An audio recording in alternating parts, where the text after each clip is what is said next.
کہ آپ اللہ کے رسول ہیں، آپ کی صداقت کا، آپ کا پورا کردار ان کے سامنے تھا، لیکن صرف ضد کی وجہ سے اور ہٹ دھرمی کی وجہ سے وہ ماننا نہیں چاہ رہے تھے۔ بہرحال طلحہ رضی اللہ تعالیٰ عنہ نے آپ کو محفوظ مقام پر پہنچا دیا اور اپنی پیٹھ کے اوپر لے کر گئے تھے آپ کو۔ آپ کو یاد ہے نا کہ احد کی پہاڑی کے اوپر وہ پیچھے کی طرف لے کر گئے تھے، تو آپ نے فرمایا تھا کہ طلحہ نے جنت واجب کر لی، اور اب مشرکین جو ہے وہ آخری حملے کی کوشش کر رہے تھے۔ اس پر آپ صلی اللہ علیہ وسلم نے اللہ سے دعا کی کہ اے اللہ یہ اوپر نہ جانے پائیں، یعنی آپ صلی اللہ علیہ وسلم اوپر کی طرف جا رہے تھے پہاڑی کی، تو آپ نے فرمایا کہ مشرکین جو ہیں اوپر نہ آئیں، اور اس کے بعد آپ نے سعد رضی اللہ تعالیٰ عنہ سے فرمایا کہ ان کے حوصلے پست کر دو، ان کو نیچے کی طرف تکھیل دو۔ لہٰذا صحابہ کرام جو ہے وہ تیر مارتے جاتے تھے تاکہ مشرکین جو ہیں پہاڑی کے اوپر نہ آ سکیں۔ سعد رضی اللہ تعالیٰ عنہ بہت ہی اپنا ایک دلچسپ ایکسپیرینس بھی شیئر کرتے ہیں اور بتاتے ہیں کہ میں اپنے ترکش سے میں نے ایک تیر نکالا کہ میں ان کو ماروں، لیکن جب میں نے دیکھا تو یہ وہی تیر تھا جو اس سے پہلے میں استعمال کر چکا تھا۔ یعنی سبحان اللہ، اللہ کی قدرت اور اللہ کی مدد دیکھیے کہ وہ تیر جو یوز کرتے تھے واپس ان کی طرف لوٹا دیا جاتا تھا، اور کہا جاتا ہے کہ وہ ایک مخصوص قسم کا تیر تھا جو ہر بار ان کے پاس واپس آ جایا کرتا تھا، اور اس جنگ کے بعد انہوں نے ساری زندگی اس کو سنبھال کر رکھا اپنے پاس۔ اس کے بعد ابو سفیان زور زور سے آوازیں لگانا شروع ہو گیا، اور اس کا خیال تھا کہ اللہ کے رسول صلی اللہ علیہ وسلم اب اس دنیا میں نہیں ہیں، اور ابو بکر اور عمر رضی اللہ تعالیٰ عنہما بھی شہید ہو چکے ہیں۔ تو وہ سب کو آوازیں دینے لگا، یا محمد یا محمد صلی اللہ علیہ وسلم۔ تو آپ نے اشارہ فرمایا کہ خاموش رہو، ابھی کچھ نہ کہو۔ پھر اس نے ابو بکر رضی اللہ تعالیٰ عنہ کو آوازیں دی، عمر رضی اللہ تعالیٰ عنہ کو آوازیں دی، اور اس کے بعد جب آواز نہ آئی تو کہنے لگا کہ لگتا ہے کہ سبھی مر گئے۔ اس پر عمر رضی اللہ تعالیٰ عنہ سے برداشت نہ ہوا اور کہنے لگے، او اللہ کے دشمن، ہم سب بالکل صحیح سلامت ہیں۔ اس پر اس نے عمر رضی اللہ تعالیٰ عنہ سے کہا کہ میں تمہیں خدا کی قسم دے کر کہتا ہوں، مجھے سچ سچ بتاؤ، کیا آپ صلی اللہ علیہ وسلم زندہ سلامت ہیں؟ تو اس پر عمر رضی اللہ تعالیٰ عنہ کہنے لگے، جی ہاں بالکل وہ صحیح سلامت ہیں، بالکل صحیح ہیں۔ اس پر اس نے کہا کہ عمر، میں تمہاری بات کا بنسبت اپنی قوم کے زیادہ یقین رکھتا ہوں۔ یعنی ان کو پتہ تھا کہ مسلمان کتنے سچے اور کھرے لوگ ہیں، لیکن اس کے باوجود اپنی ایک ضد تھی جس کی وجہ سے وہ ماننا نہیں چاہتے تھے۔ ادھر ہم دیکھتے ہیں کہ آپ صلی اللہ علیہ وسلم کا چہرہ مبارک جو ہے وہ بھی زخمی تھا۔ آپ کو یاد ہوگا کہ خود کی دو جو کڑیاں تھیں وہ آپ کے رخسار مبارک میں چلی گئی تھیں، اور کہتے ہیں کہ خوب چہرہ جو ہے وہ لہو لہان ہو چکا تھا اور آپ زخمی تھے۔ تو فاطمہ رضی اللہ تعالیٰ عنہا جو ہیں وہ پانی لے لے کر آپ صلی اللہ علیہ وسلم کے چہرے کے اوپر دھوتی جاتی تھیں۔ علی رضی اللہ تعالیٰ عنہ اپنی ڈھال میں پانی لاتے اور فاطمہ رضی اللہ تعالیٰ عنہا آپ کے چہرے کو دھوتی، لیکن خون اتنا بہتا رہا تھا، اتنا زیادہ تھا، اور چہرہ اس قدر زیادہ زخمی ہو چکا تھا کہ وہ خون رکنے میں ہی نہیں آ رہا تھا۔ آخر کار انہوں نے ایک چٹائی کا ایک ٹکڑا جلایا یا بوری کا ایک ٹکڑا، اس کو جلا کر جب رکھا زخم کے اوپر، تب آپ کا خون جو ہے بہتا ہوا خون وہ رک گیا۔ ادھر ہم دیکھتے ہیں کہ مسلمان خواتین کا بھی اپنا ایک بہت بڑا کردار تھا کہ وہ جنگ کے موقع پر تمام زخمیوں کو پانی پلا رہی تھی۔ انس رضی اللہ تعالیٰ عنہ کہتے ہیں کہ میں نے جنگ احد کے دن دیکھا کہ عائشہ رضی اللہ تعالیٰ عنہ اور سلیم یعنی میری والدہ جو تھیں وہ دونوں بھاگ بھاگ کر پانی لے کر آتی تھیں کپڑے میں لپیٹ کر، اور زخمیوں کو پانی پلایا کرتی تھیں۔ ایسے میں ابو سفیان واپس لوٹنے سے پہلے مسلمانوں کے قریب آیا اور کہنے لگا کہ آئندہ سال بدر میں دوبارہ ملیں گے، لڑنے کا وعدہ ہے۔ اب حیرت کی بات یہ ہے، آپ دیکھیے کہ کفار مکہ ایک طرح سے جنگ جیت رہے تھے، لیکن نہ جانے اللہ سبحانہ وتعالیٰ نے کیسا روب ان کے اوپر ڈال دیا، کیسی ہیبت ڈالی کہ جس کی وجہ سے انہوں نے مسلمانوں کا پیچھا نہیں کیا۔ اگر وہ چاہتے تو پیچھا کرتے ہوئے مدینہ تک پہنچ جاتے اور پھر حملہ زوردار کرتے اور ختم کر دیتے سب کچھ، لیکن اللہ سبحانہ وتعالیٰ نے ایک رعب ان کے اوپر ڈال دیا تھا، ایک ہیبت ڈال دی تھی۔ تو بات یہ ہے کہ اسلامی لشکر جب بھی ان کے اندر ایمان ہوتا ہے، استقامت ہوتی ہے، اللہ کی اطاعت ہوتی ہے، تو چاہے وہ تھوڑے ہی کیوں نہ ہوں، اللہ سبحانہ وتعالیٰ مخالفین کے اوپر ایک رعب اور ہیبت اور دبدبہ ڈال دیتے ہیں۔ اسی طرح آپ صلی اللہ علیہ وسلم کی حدیث میں بھی ملتا ہے کہ آپ نے فرمایا کہ 1 ماہ کے سفر تک دشمنوں پر میرا رعب جو ہے وہ چھایا جاتا ہے، یعنی اتنا زیادہ اللہ سبحانہ وتعالیٰ نے رعب دیا۔ اور جنگ کے دوران بھی ہم دیکھتے ہیں کہ آپ صلی اللہ علیہ وسلم انتہائی بہادر جرنیل کی طرح لڑتے تھے، اور کہا جاتا ہے، روایات میں ملتا ہے کہ سب سے پہلے فوج میں آپ اٹیک کیا کرتے تھے، آپ وار کیا کرتے تھے۔ تو یہی ایک بہترین لیڈر کی پہچان ہوتی ہے کہ وہ چاہے کسی بھی رول میں ہو، وہ اپنے محتاطوں کے ساتھ ساتھ ہوتا ہے، اپنے سبارڈینیٹس کے ساتھ ساتھ ہوتا ہے۔ بہرحال لیکن ہم دیکھتے ہیں کہ انہوں نے حملہ نہیں کیا، اور انہوں نے اسی بات کو غنیمت جانا کہ جو پچھلی جنگ ہاری ہوئی تھی اب وہ برابر ہو چکی تھی، اور پھر اس نے ایک نعرہ لگایا کہ ہبل جو ہے وہی اعلیٰ ہے۔ آپ صلی اللہ علیہ وسلم نے صحابہ کرام سے فرمایا کہ تم لوگ جواب کیوں نہیں دیتے؟ انہوں نے کہا اللہ کے رسول صلی اللہ علیہ وسلم ہم کیا جواب دیں؟ تو آپ نے فرمایا کہ کہو اللہ اعلیٰ عز و جل ہے، یعنی اللہ ہی اعلیٰ عز و جل، یعنی اللہ سبحانہ وتعالیٰ جو ہے وہی بلند ہے اور وہی اعلیٰ ہے اور وہی برتر ہے۔ پھر کفار نے کہا کہ لنا العزیٰ ولا عزیٰ لکم، کہ ہمارے لیے تو عزیٰ ہے اور تمہارے لیے تو کوئی عزیٰ نہیں۔ عزیٰ جو تھا ایک بت کا نام تھا جس کی وہ پوجا کیا کرتے تھے، اور اسی طرح حبل جو ہے وہ بھی بت کا نام تھا۔ تو آپ صلی اللہ علیہ وسلم نے پھر صحابہ کرام سے فرمایا کہ تم لوگ جواب کیوں نہیں دیتے؟ وہ کہنے لگے اے اللہ کے رسول صلی اللہ علیہ وسلم ہم کیا جواب دیں؟ تو آپ نے فرمایا کہ کہو اللہ مولانا ولا مولا لکم، کہ اللہ ہمارا مولا ہے اور تمہارا تو کوئی مولا ہی نہیں، تمہارا تو کوئی مددگار ہی نہیں۔ اور یہ کتنی سچی بات ہے، کتنی حقیقت پر مبنی، کہ ایک بت جو ہے وہ واقعی الہ نہیں ہو سکتا۔ نو کمپیریزن، اللہ سبحانہ وتعالیٰ اور ایک بت کا کیا کمپیریزن ہے؟ اللہ سبحانہ وتعالیٰ تو مالک ہے، خالق ہے، کریٹر ہے، سسٹینر ہے، پلانر ہے، اور وہ پوری ہر چیز کا نظام اپنے ہاتھ میں رکھے ہوئے ہر چیز کو چلا رہا ہے، حاجتیں، دعائیں، ہر چیز وہ پوری کر رہا ہے۔ تو اس کے مقابلے میں پھر ایک بت کیا کر سکتا ہے؟ پتھر کا بت، وہ تو اپنے اوپر بیٹھی ہوئی مکھی بھی نہیں اڑا سکتا۔ اسی وجہ سے آپ دیکھیں کہ توحید جو ہے وہ ایسی بہترین چیز ہے کہ جس کا فائدہ انسان کو آخرت میں بھی ملے گا۔ ایک روایت میں ہمیں ملتا ہے کہ توحید پر قائم رہنے والوں کو قیامت کے دن اللہ کے رسول صلی اللہ علیہ وسلم کی شفاعت نصیب ہوگی، یعنی جو سچے دل سے لا الہ الا اللہ کا اقرار کریں گے، اور صرف اقرار نہیں کریں گے، ان کی پریکٹیکل لائف، ان کی عملی زندگی میں بھی یہ چیز داخل ہوگی کہ وہ کسی کو اللہ کے ساتھ شریک نہیں کریں گے، نہ کسی پتھر کے بت کو، نہ کسی انسان کو، نہ کسی چاند سورج ستارے کو، نہ کسی نبی کو، نہ کسی پیر کو، نہ کسی فقیر کو، کسی کو نہیں۔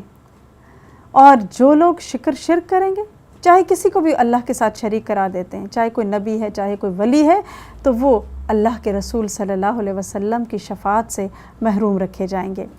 اور آپ دیکھیے کہ تو بہرحال یہاں پر بھی کوئی کمپیریزن ہی نہیں تھا اللہ سبحانہ وتعالیٰ کا جو وہ ایک ادنا سے بت کے ساتھ کر رہے تھے۔ بہرحال مشرکین واپس لوٹے، اور اب آپ صلی اللہ علیہ وسلم نے زخمیوں کی اور شہیدوں کی خبر گیری کرنا شروع کر دی۔ انہی لوگوں میں آپ نے دیکھا کہ زخمیوں میں ایک اسیرم بھی موجود ہے، تو لوگ بڑے حیران ہوئے، اور اس کے اندر ابھی تھوڑی سی جان باقی تھی، تو لوگ بہت حیران ہوئے، کیونکہ اس سے پہلے، جنگ سے پہلے جب اسلام کی دعوت اس کو دی جاتی تھی تو وہ قبول نہیں کرتا تھا، ایکسیپٹ نہیں کرتا تھا۔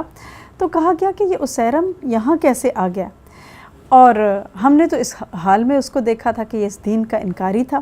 بہرحال اس سے پوچھا گیا کہ کیا چیز تمہیں یہاں لے کر آئی اس جنگ میں؟ تو وہ کہنے لگا مجھے اسلام کی رغبت جنگ میں لے کر آئی ہے، یعنی، اور پھر وہ کہنے لگا کہ میں نے اللہ اور اس کے رسول صلی اللہ علیہ وسلم پر ایمان میں لے آیا ہوں، اور اب اس وقت جو میری حالت ہے وہ سب آپ دیکھ ہی رہے ہیں۔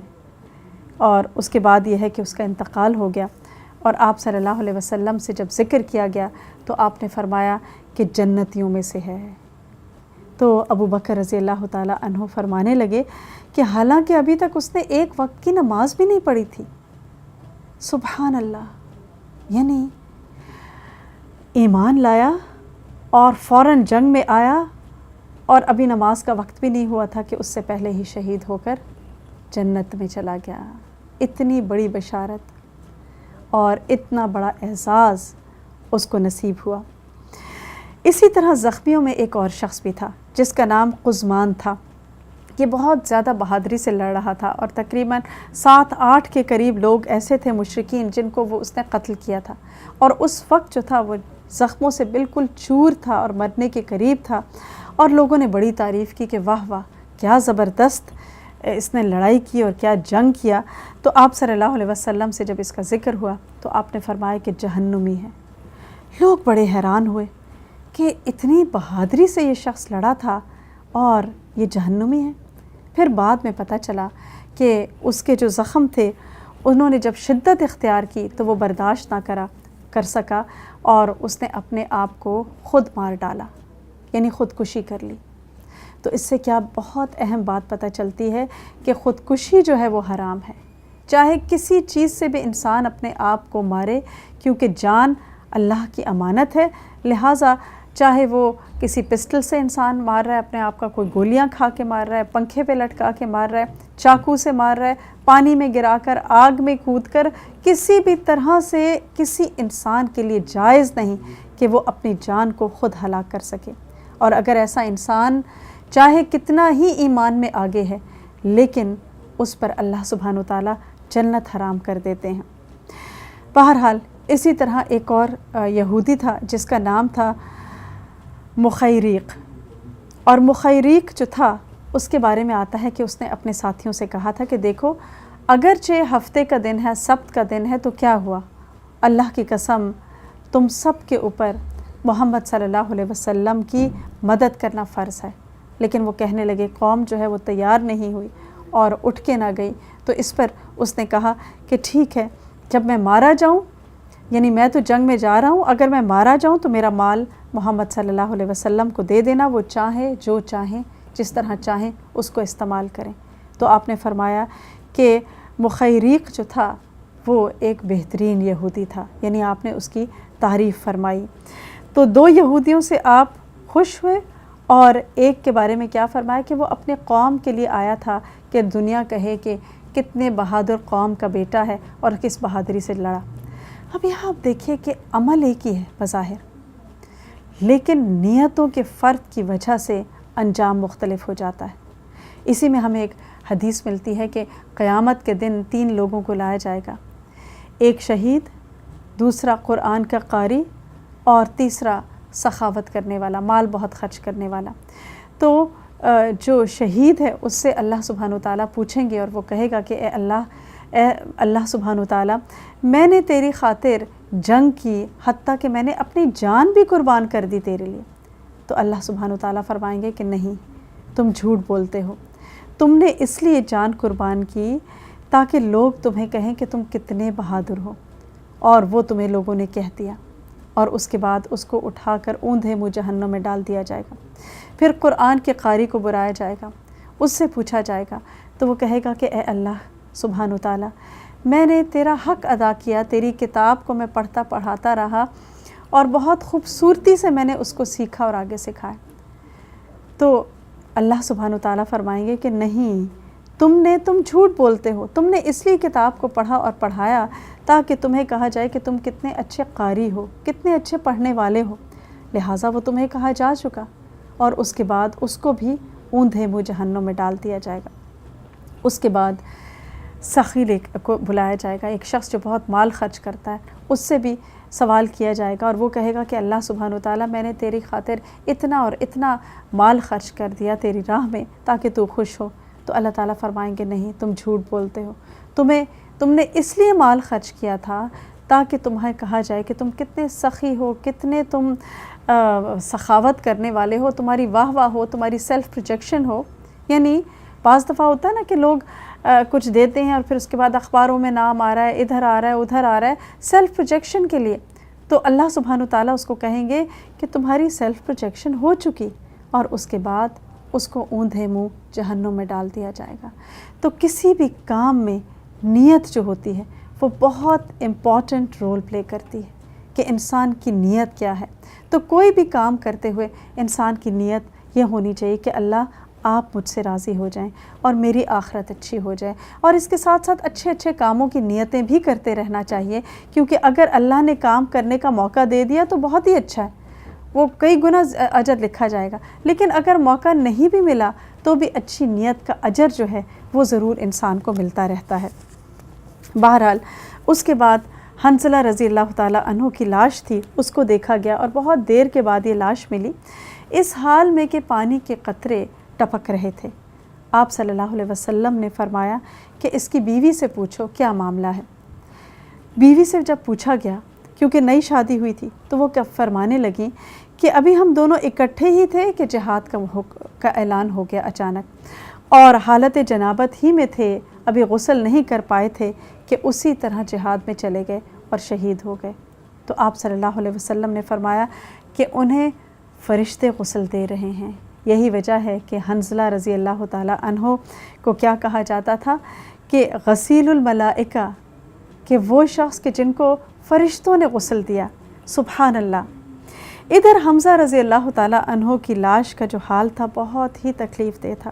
ان کی بہن صفیہ رضی اللہ تعالیٰ عنہ جو ہیں وہ اپنے بھائی کی حالت دیکھنا چاہتی تھی، تو آپ صلی اللہ علیہ وسلم نے ان کے بیٹے سے کہہ دیا کہ ان کو بولو کہ یہ نہ دیکھیں، یہ صبر نہیں کر پائیں گی۔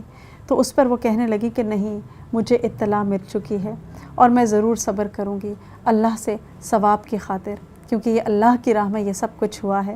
اور بہرحال جب اپنے بھائی کو دیکھا تو آنسو روا ہو گئے، اور یہ دیکھ کر اللہ کے رسول صلی اللہ علیہ وسلم بھی رو پڑے۔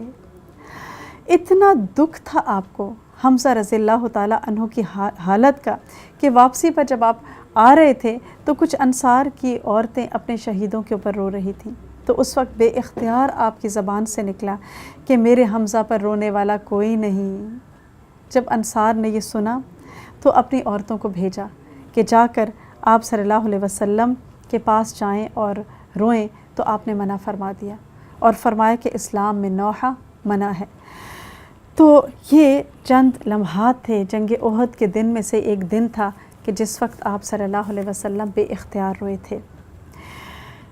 ایک طرف حمزہ رضی اللہ تعالیٰ عنہ کے لیے روئے، اور دوسری طرف مصعب بن عمیر رضی اللہ تعالیٰ عنہ کے لیے روئے، اور صحابہ کرام کو جب دفن کرنے کی باری آئی شہداء کو، تو اتنا کپڑا نہیں تھا کہ سب کو کفن دیا جا سکے، اور مصعب بن عمیر رضی اللہ تعالیٰ عنہ جو ہیں ان کے بارے میں جب آپ نے ان کو دیکھا تو آپ رو پڑے، کیونکہ آپ کو وہ وقت یاد آ گیا ہوگا کہ جب مکہ میں یہ سب سے امیر ترین انسان تھے، اور ان کی والدہ جو ہیں ان کی ہمیشہ یہ خواہش ہوتی تھی کہ میرا بیٹا جب باہر نکلے تو اس کے لباس سے زیادہ بہترین لباس کسی کا نہیں ہونا چاہیے۔ بہت ہی لاڈ اور نام میں پلے ہوئے تھے، اسی طرح اس کی خوشبو سے زیادہ بہترین خوشبو کسی کی نہ ہو۔